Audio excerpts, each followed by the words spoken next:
Caríssimos irmãos e irmãs, nós hoje estamos celebrando essa solenidade, a solenidade da Epifania, da manifestação do Senhor a povos pagãos, a reis pagãos, que para nós é uma grande solenidade, especialmente porque nós não somos judeus. Havia uma crença em muitos do povo judeu no passado, de que a salvação viria, se não exclusivamente, em primeiro lugar, para o povo judeu, o povo eleito, o povo que escolheu, que Deus escolheu, cuidou, mimou, perdoou e deu repetidas vezes chances de conversão e salvação. E de repente, eis o que está acontecendo: povos pagãos vêm adorar o Senhor. Estes reis magos do Oriente, em primeiro lugar, eles são magos. O que é que isso significa? Nós não sabemos muito bem ao certo, mas sabemos que naquela região, naquela época, havia toda sorte de manipulação dos elementos da natureza para tentar adivinhar as coisas. Nós não sabemos exatamente o que é que essa magia dos reis magos significa. Nós sabemos que magia era condenada pelo Antigo Testamento e que isso já gera uma grande contradição. Meu Deus, Deus condena a magia, Deus condena esse tipo de adivinhação idolátrica, e de repente eis o menino se manifestando para esse tipo de gente, para essas pessoas. Eles são magos, em primeiro lugar. Em segundo lugar, eles são do Oriente. A salvação se manifestou primeiro para o Oriente. Esses magos vieram do Oriente para adorar o menino. E esse Oriente, gente, nós estamos aqui no Oriente Médio, e ali naquela região da Palestina, o Oriente daquela região da Palestina vai até o Japão. Nós não sabemos exatamente de onde vieram esses magos. Eles vieram da região onde hoje é a Arábia Saudita, onde hoje é o Irã, o Kuwait, Dubai, a Índia, a China, a Coreia, Filipinas, Malásia. Tem tantos lugares de onde esses reis magos podem ter vindo.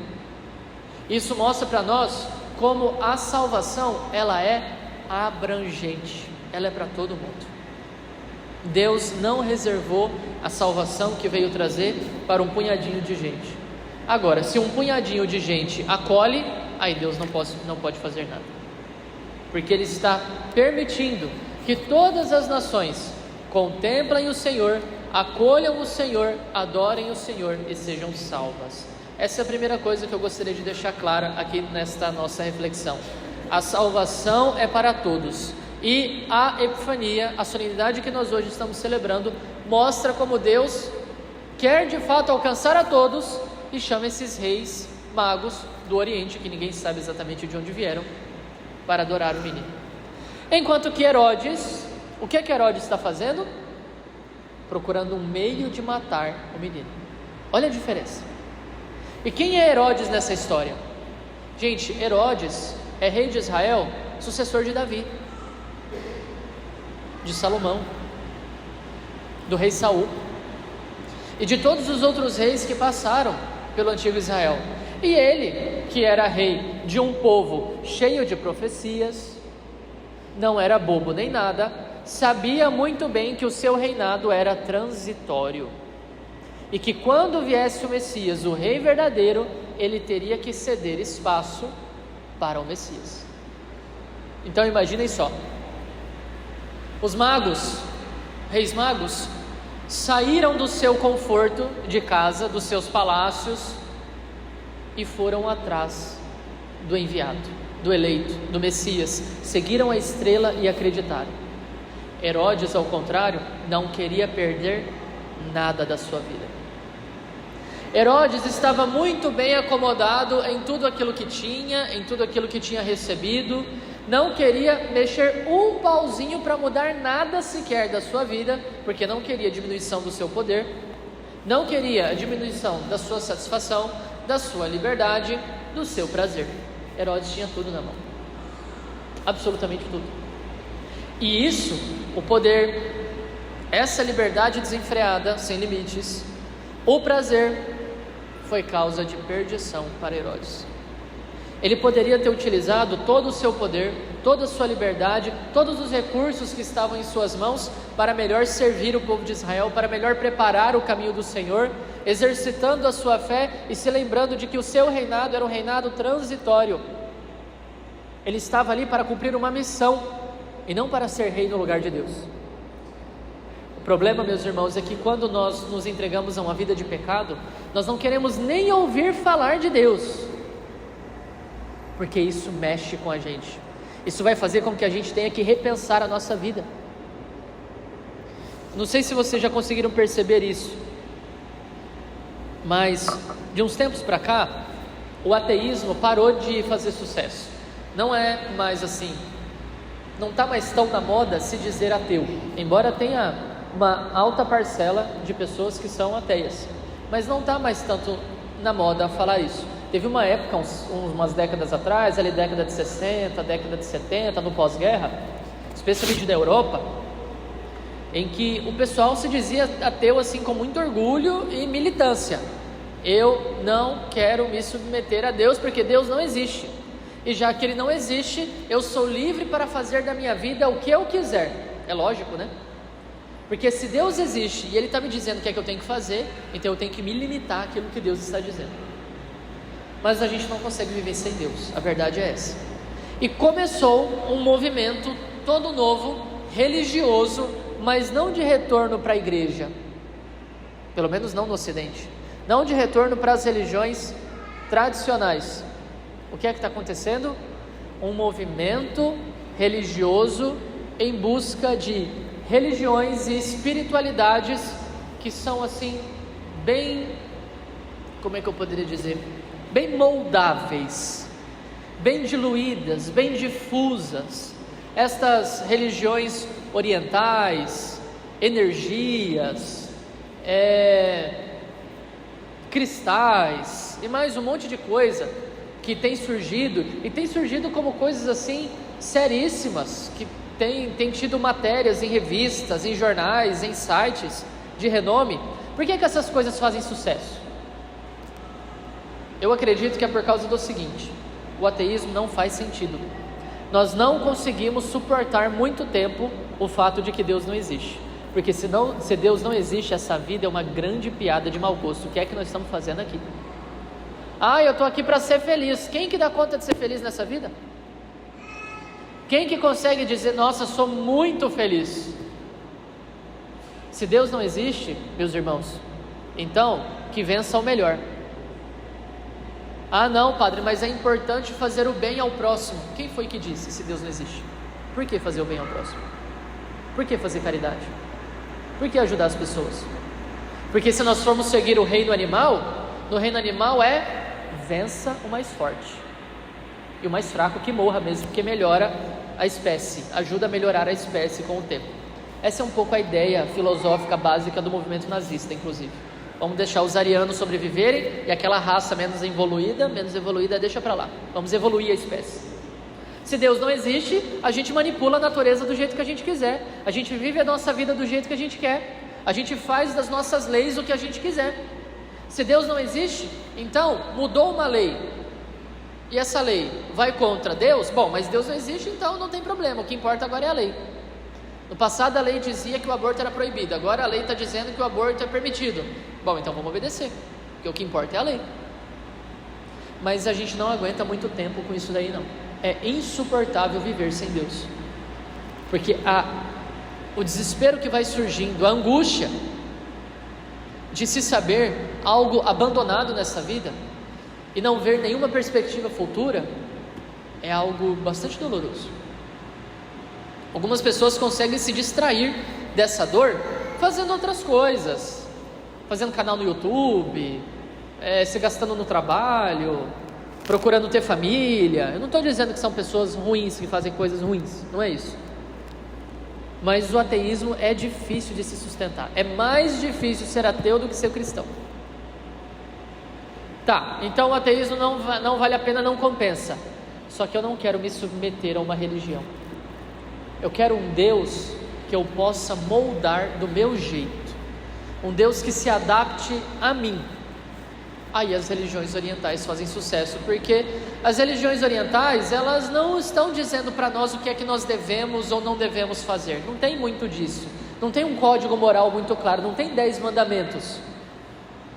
Você tem que cuidar da natureza, amar o seu próximo, um negócio assim bem difuso, sabe? Desejar somente o bem para o próximo, mandar energias positivas para as pessoas que você ama, e por aí vai. Não tem algo claro do tipo, não faça isso, não faça aquilo, não faça isso outro. Isso as religiões clássicas é que possuem. E por causa disso, nós que somos cristãos e vivemos nesse tempo, nessa época, nós somos muito influenciados por isso. Quem nunca, eu já passei por isso, quem nunca sentiu uma angústia, uma espécie de incompreensão e até mesmo de revolta interior, de olhar para as coisas que a igreja continua pregando, continua insistindo e dizer, mas gente, isso já passou da moda, isso já foi, tem que adaptar, tem que crescer, tem que evoluir. Coisas que para o mundo moderno são completamente incompreensíveis, como por exemplo, a abertura à vida que a igreja pede dos seus filhos. Se o anticoncepcional ele é utilizado com a intenção de não ter mais filhos, isso é pecado, a pessoa não deveria nem estar se confessando, muito menos comungando. Mas padre, como é que eu vou viver desse jeito? Pois é, essa é a atitude de Herodes. Quando o menino nasce e começa a ameaçar o seu conforto, ele se pergunta, como é que eu vou viver agora que o rei verdadeiro nasceu? Eu vou ter que sair do trono, eu vou ter que me submeter a alguém, eu vou ter que deixar alguém ser Deus no meu lugar. E muitas vezes a nossa atitude não é a dos reis magos, nossa atitude é de Herodes. Nós não queremos deixar Deus ser Deus, nós queremos dizer para Deus o que é o melhor.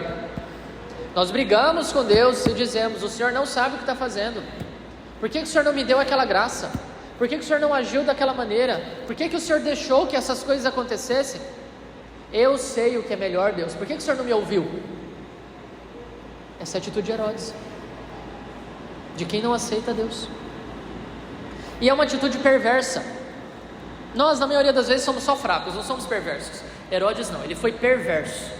Ele sabia que o menino era o Messias, ele fez questão de se certificar, mandou reunir os sumos sacerdotes, os mestres da lei. Quando ficou sabendo pelos reis magos que o Messias havia nascido, mandou se certificar se de fato era ele mesmo e disse, onde é que ele deve nascer? Perguntou para os mestres da lei, né? Segundo as profecias, onde é que ele deve nascer? A Sagrada Escritura, com a interpretação dos mestres da lei e dos sumos sacerdotes, deixaram muito claro para ele, esse menino deverá nascer em Belém. Herodes tinha todos os sinais diante de si, para poder acreditar, e ele de fato acreditou, é ele, mas eu não vou deixar ele reinar. Essa é uma atitude diabólica, satânica, porque se tem alguém que tem fé em Deus, e a gente nem percebe, é o diabo.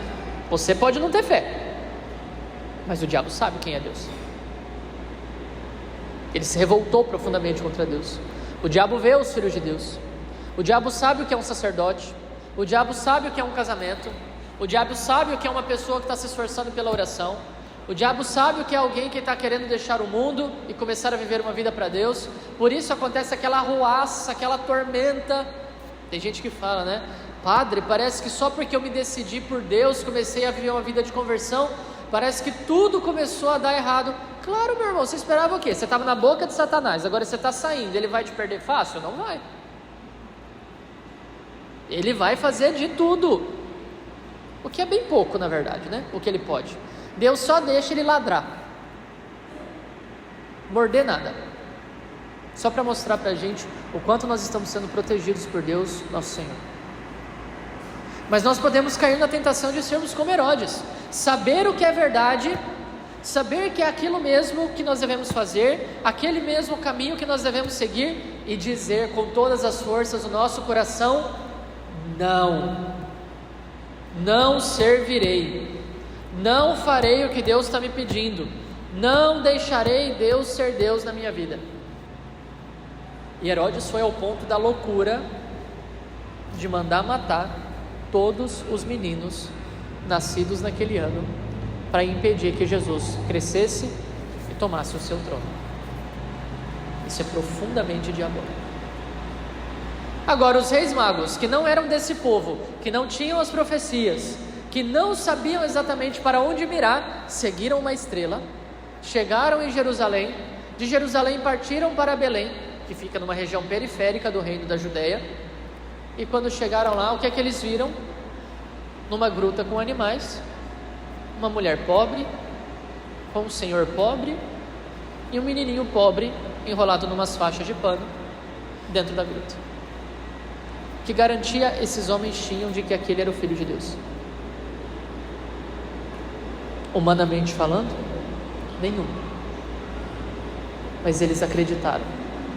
Eles receberam de Deus a fé, porque se abriram para seguir o Senhor. E a fé veio, uma fé que nós não produzimos, ela vem do alto, ela nos alcança e nos move. E o que é que eles fizeram quando eles perceberam que era Deus, que era o enviado? O Evangelho nos diz: quando entraram na casa, viram um menino com Maria sua mãe, ajoelharam-se diante dele e o adoraram. Meus queridos, essa é a posição natural da criatura diante de Deus, de joelhos. De joelhos. É muito triste, por falta de formação, por falta de clareza, por falta de conhecimento, por costume, sei lá, mas é muito triste quando as pessoas vêm receber Jesus na comunhão com as mãos no bolso, mascando chiclete. Eu já vi. Todos assim, distraídos. Aí o padre entrega a comunhão, o corpo de Cristo. A pessoa vem com uma pinça com a mão para pegar a comunhão, oferece uma mão para pegar a comunhão. Se quer comungar na mão, não sabe nem como comungar na mão. Mas a gente vê claramente que a atitude de se ajoelhar para receber o Cristo na comunhão eucarística, isso muda a gente também. Não é pecado receber Jesus na mão, da maneira correta, claro, colocando uma mão, depois colocando a outra em cima, e receber na maior piedade possível, com toda certeza.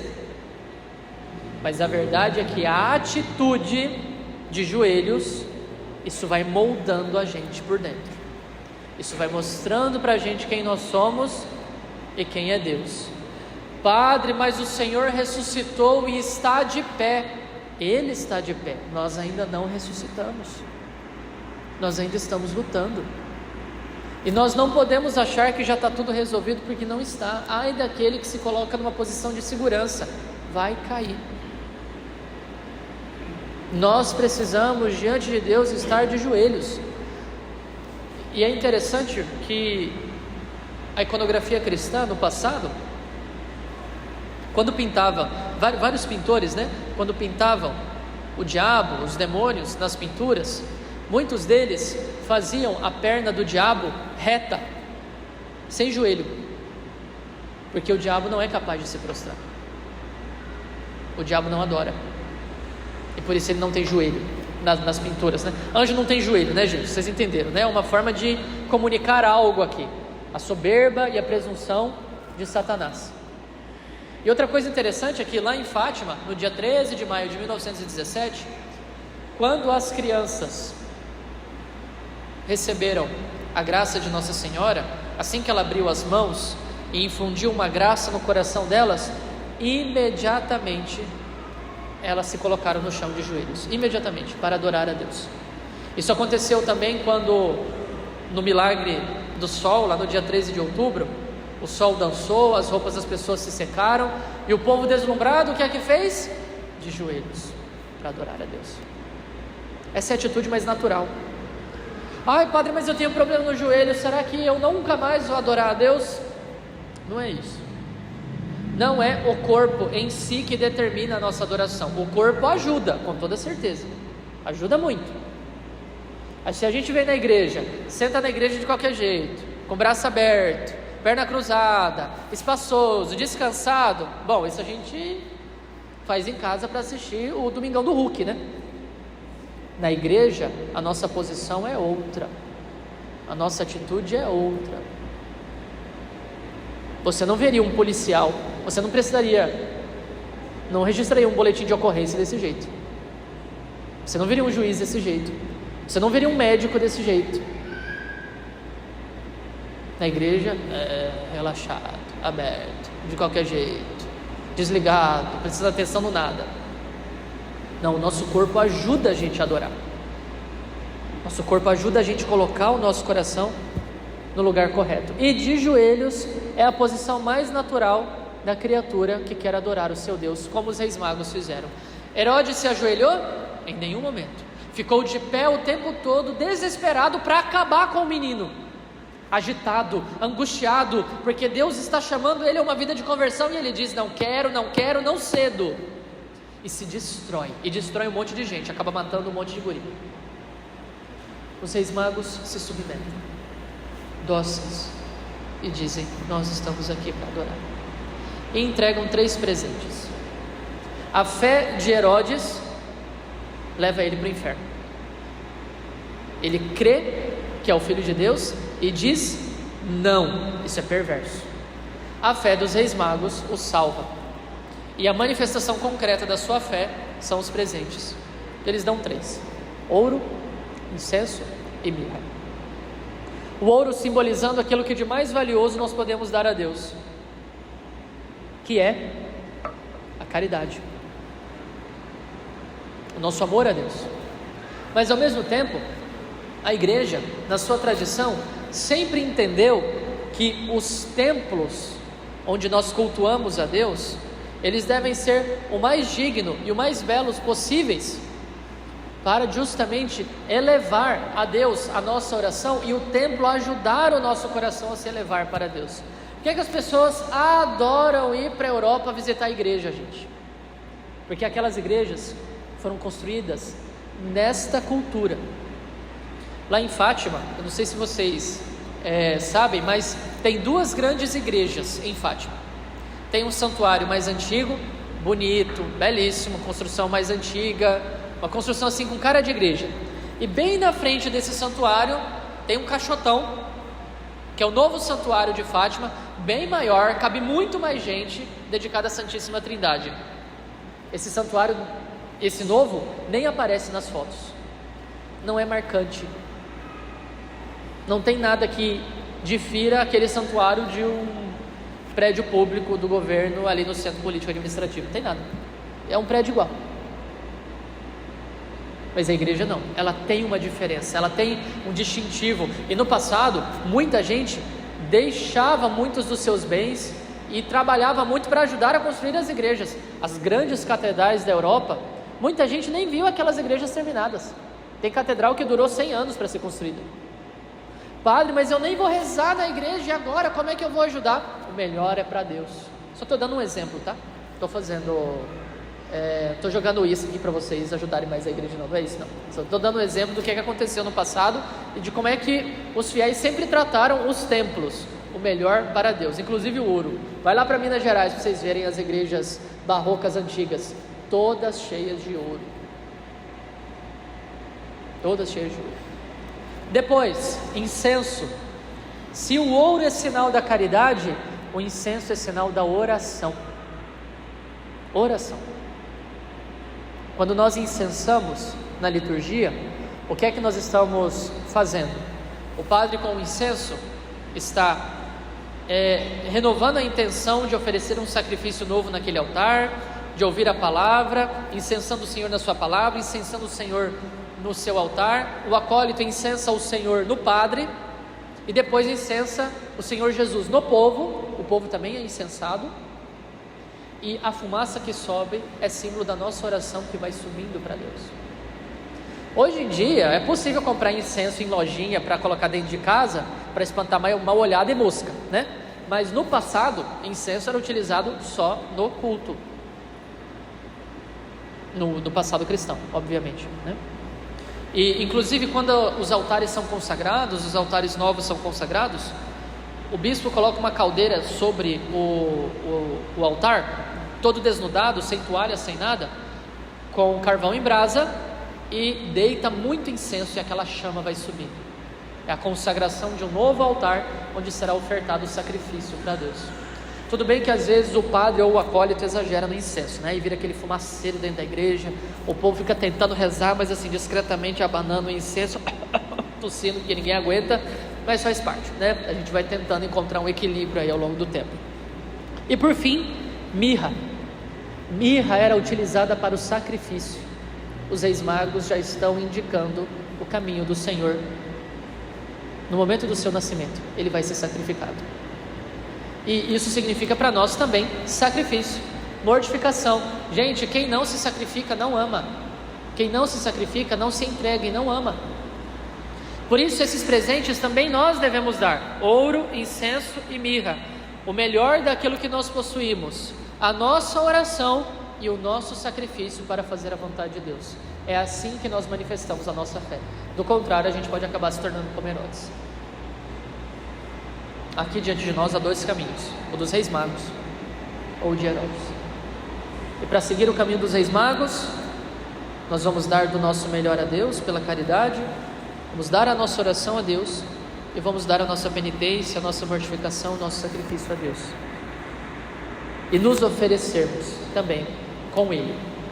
Herodes ofereceu as crianças, ofereceu outras pessoas para que ele não se sacrificasse.